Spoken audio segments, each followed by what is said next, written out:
السلام عليكم ورحمة الله.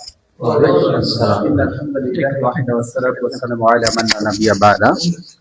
সমস্ত প্রশংসা মহান আল্লাহ তাআলার উপরে বর্ষিত হোক এবং লাখো কোটি দরুদ বর্ষিত হোক আমাদের প্রিয় নবী হযরত মুহাম্মদ সাল্লাল্লাহু আলাইহি ওয়াসাল্লামের উপরে।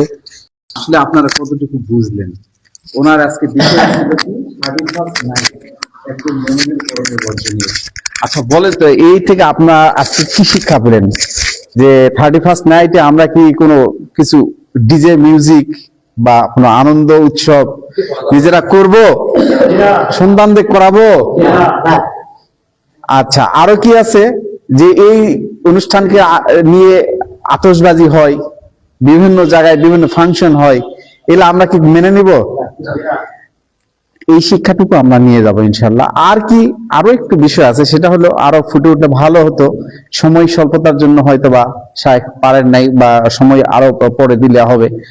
শুধু যে এই বিজাতীয় অপসংস্কৃতি আমাদের ধ্বংস করছে বা এই অপসংস্কৃতি থেকে যে আমরা মুক্তি পাবো, শুধু কি অপসংস্কৃতি, বিজাতীয় আর কি আমাদের মাঝে ঢুকে দেওয়া আছে এইটুকু আমাদের চিন্তা করতে হবে। বিজাতীয় কিন্তু আগ্রাসন আমাদেরকে বারবার গিলে খাচ্ছে। শুধু এই 31st করে কিন্তু আজকে চিল্লালাম আর ভালো হলাম, মিউজিক শুনলাম না, অথচ আমার বাসায় কিন্তু ঠিকই টিভি চলছে।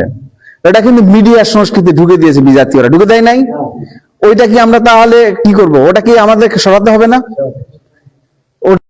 মুক্ত থাকতে পারি এবং সকল অপসংস্কৃতি। আজকের আলোচনা খুব সুন্দর রয়েছে, আপনারা অনেক কষ্ট করে সময় দিয়েছেন। আল্লাহ তাআলা সকলকে উত্তম যাজা দিন। আর যে আমাদের আয়োজক ভাই তরুণ মানব কল্যাণ যুব সংস্থা, তারা যে আয়োজন করেছেন তাদেরকেও আল্লাহ তাআলা উত্তম বারাকা দিন এবং মাঝে মধ্যে এই ধরনের প্রোগ্রাম তারা যেন বেছে নেয়, শুধু এই মসজিদ না। আল্লাহ